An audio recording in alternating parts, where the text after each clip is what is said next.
ಶಾಗೋಟಿ. ನಾನು ಈ ದಿನದಂದು ರಕ್ತ ಸಂಬಂಧದ ಬಗ್ಗೆ ಒಂದು ಸಮಸ್ಯೆಯನ್ನು ಬಿಡಿಸುತ್ತಿದ್ದೇನೆ. ಶ್ರೀಮತಿ ಮತ್ತು ಶ್ರೀ ಗೋಪಾಲ್ ಅವರಿಗೆ 3 ಹೆಣ್ಣು ಮಕ್ಕಳಿದ್ದು ಪ್ರತಿಯೊಬ್ಬ ಮಗಳಿಗೂ ಒಬ್ಬ ಸಹೋದರ ಇದ್ದಾರೆ. ಹಾಗಾದರೆ ಗೋಪಾಲ್ ಅವರ ಕುಟುಂಬದಲ್ಲಿರುವ ಒಟ್ಟು ಕನಿಷ್ಠ ಸಂಖ್ಯೆಯ ಸದಸ್ಯರು ಎಷ್ಟು? ಈಗ ನಾನು ಇಲ್ಲಿ ಪರಿಹಾರ ಬಿಡಿಸುತ್ತಿದ್ದೇನೆ. ಚೌಕ ಅಥವಾ ಆಯತ ಅಂದರೆ ಇದು ಗಂಡನ್ನು ಸೂಚಿಸುತ್ತದೆ, ಇದು ವೃತ್ತ ಹೆಣ್ಣನ್ನು ಸೂಚಿಸುತ್ತದೆ.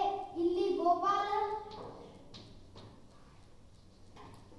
ಇಲ್ಲಿ ಶ್ರೀಮತಿ.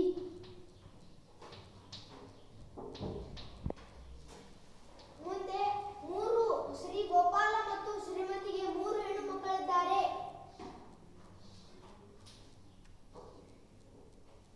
3 ಹೆಣ್ಣು ಮಕ್ಕಳು ಎಂದರೆ ವೃತ್ತವನ್ನು ಹಾಕಬೇಕು.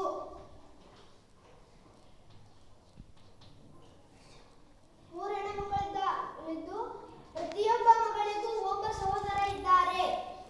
ಹಾಗಾದರೆ ಇವರು 3 ಮಂದಿಗೂ ಒಬ್ಬ ಸಹೋದರ.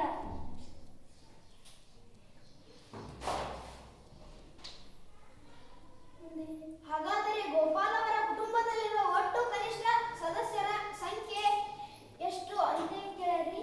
ಹಾಗೂ ನಾವು ಗೋಪಾಲ ಮತ್ತು ಶ್ರೀಮತಿಗೆ 3 ಹೆಣ್ಣು ಮಕ್ಕಳಿದ್ದು ಅವರಿಗೆ ಒಬ್ಬ ಸಹೋದರ. ಹಾಗಾದರೆ ಇವರು 3 ಹೆಣ್ಣು ಮಕ್ಕಳಿಗೂ ಒಬ್ಬ ಸಹೋದರ. ಹಾಗಾದರೆ ಗೋಪಾಲ್ ಅವರ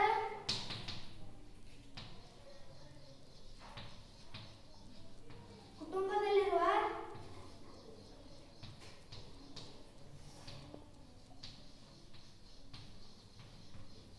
ಒಟ್ಟು ಕನಿಷ್ಠ